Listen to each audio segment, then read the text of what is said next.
The complete work of Swami Vivekananda, video 23.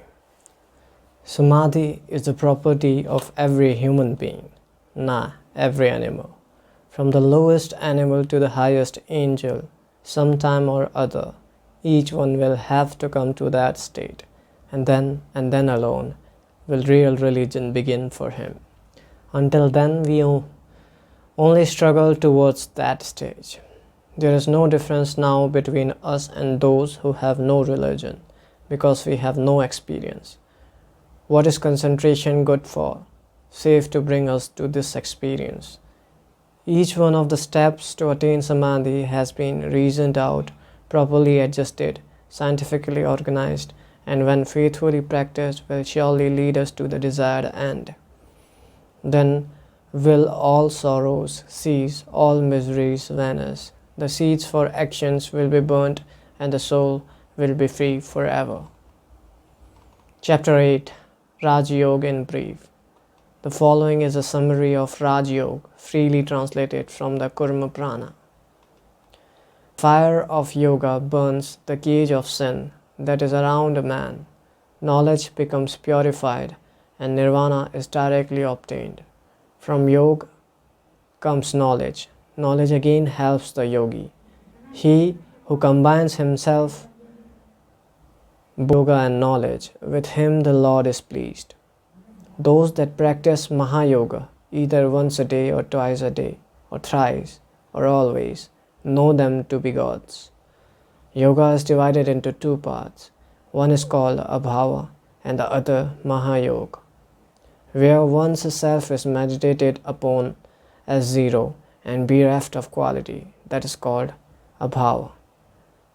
That in which one sees the self as full of bliss and bereft of all impurities and one with God is called Mahayoga. The yogi by which one realizes his self. The other yogas that we read and hear of do not deserve to be ranked with the excellent Mahayoga, in which the yogi finds himself and the whole universe as God. This is the highest of all yogas. Yam, Niyam, Asana, Pranayama, Pratyahara, Dharana, Dhyana, and Samadhi are the steps in Raj Yoga, of which non-injury, truthfulness, non-covetousness, chastity, not receiving anything from another are called Yama.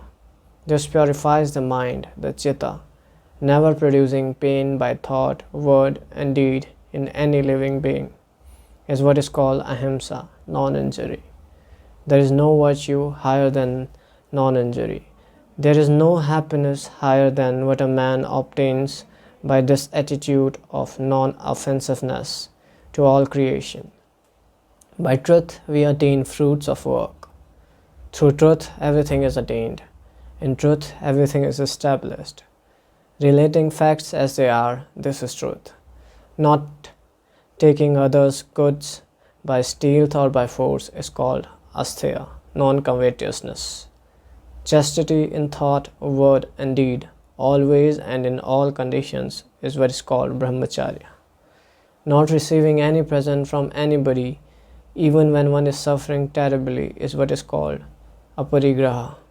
The idea is, when a man receives a gift from another, his heart becomes impure, he becomes low, he loses his independence, he becomes bound and attached. The following are healths to success in yoga and are called niyama, or regular habits and observance, tapas, austerity, swadhyaya, study santosha, contentment, saucha, purity, ishvara pranidhan, worshipping God. Fasting, or in another way, controlling the body, is called physical tapas. Repeating the Vedas and other mantras by which the sattva material in the body is purified is called study, swadhyaya. There are three sorts of repetitions of these mantras. One is called the verbal, another semi-verbal, and the third mental. The verbal or audible is the lowest, and the inaudible is the highest of all. The repetition which is loud is the verbal. The next one is where only the lips move, but no sound is heard. The inaudible repetition of the mantra accompanied with the thinking of its meaning is called the mental repetition, and is the highest. The sages have said that there are two sorts of purification, external and internal. The purification of the body by water, earth, or other materials is the external purification, as bathing, etc. Purification of the mind by truth and by all the other virtues is what is called internal purification. Both are necessary. It is not sufficient that a man should be internally pure and externally dirty. When both are not attainable, the internal purity is the better, but no one will be a yogi until he has both. Worship of God is by praise, by thought, by devotion.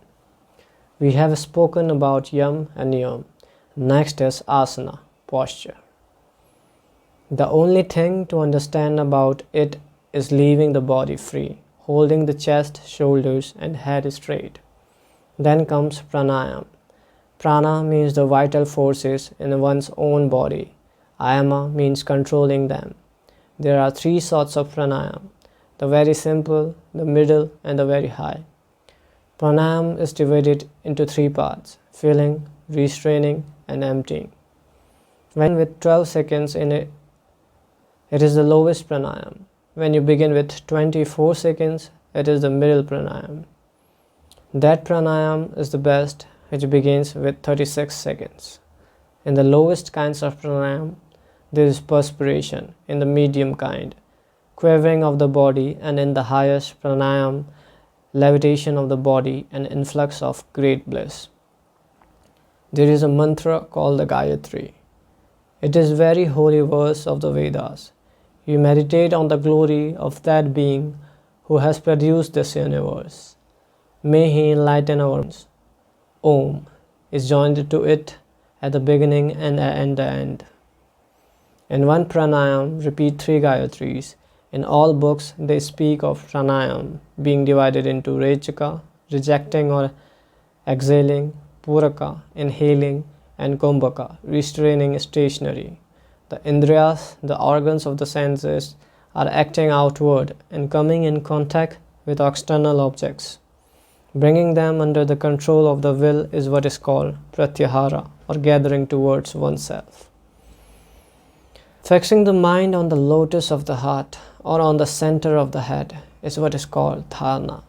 Limit it to one spot, making that spot the base. A particular kind of mental wave rises. These are not swallowed up by other kinds of waves, but by degrees becoming prominent, while all the others recede and finally disappear. Next, the multiplicity of these waves gives place to unity, and one wave only is left in the mind. This is Dhyana Meditation. When no basis is necessary, when the whole of the mind has become one wave, one formedness, it is called Samadhi. Bereft of all help from places and centers, only the meaning of the thought is present. If the mind can be fixed on the center for 12 seconds, it will be a dhyana. 12 such dhyanas will be a dhyana, and 12 such dhyana will be a samadhi.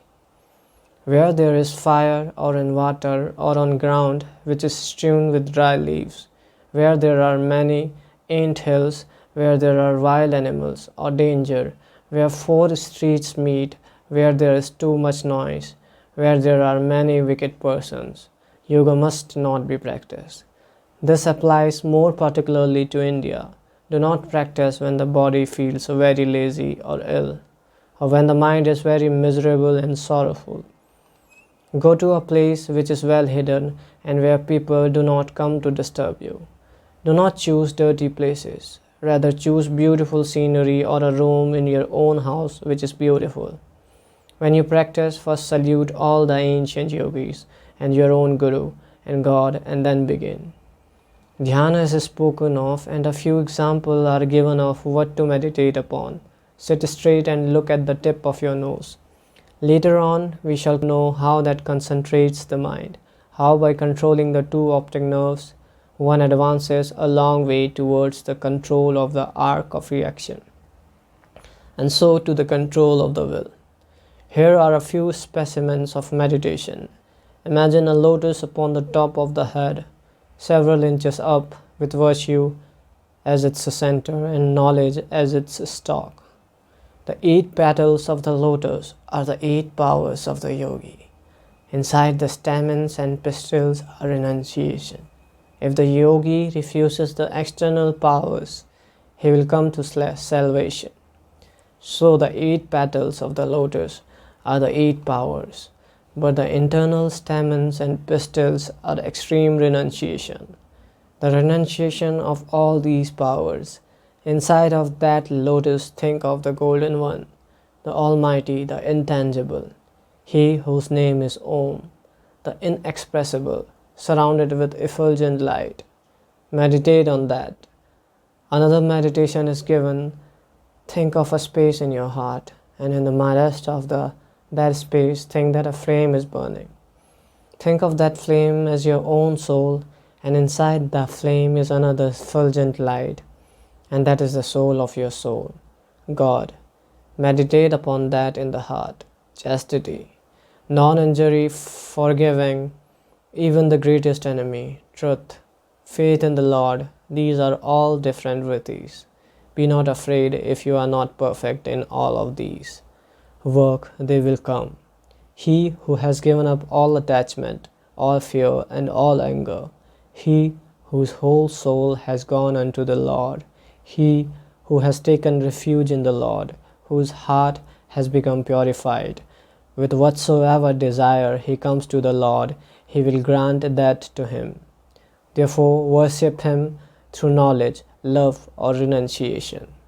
He who hates none, who is the friend of all, who is merciful to all, who has nothing of his own, who is free from egoism, who is even-minded in pain and pleasure, who is forbearing, who is always satisfied, who works always in yoga, whose self has become controlled, whose will is firm, whose mind and intellect are given up unto me, such a one is my beloved Bhakt, from whom comes no disturbance, who cannot be disturbed by others, who is free from joy, anger, fear, and anxiety. Such a one is my beloved. He who doesn't depend on anything, who is pure and active, who doesn't care whether good comes or evil, and never becomes miserable, who has given up all efforts for himself, who is the same in praise or in blame, with a silent, thoughtful mind, blessed with what little comes in his way, homeless, for the whole world is his home, and who is steady in his ideas. Such a one is my beloved Bhakt. Such alone become yogis. There was a great god sage called Narada. Just as there are sages among mankind, great yogis, so there are great yogis among the gods. Narada was a good yogi and very great. He traveled everywhere. One day he was passing through a forest and saw a man who had been meditating until the white ants had built a huge mound round his body. So long had he been sitting on that position. He said to Narada, "Where are you going?" Narada replied, "I am going to heaven."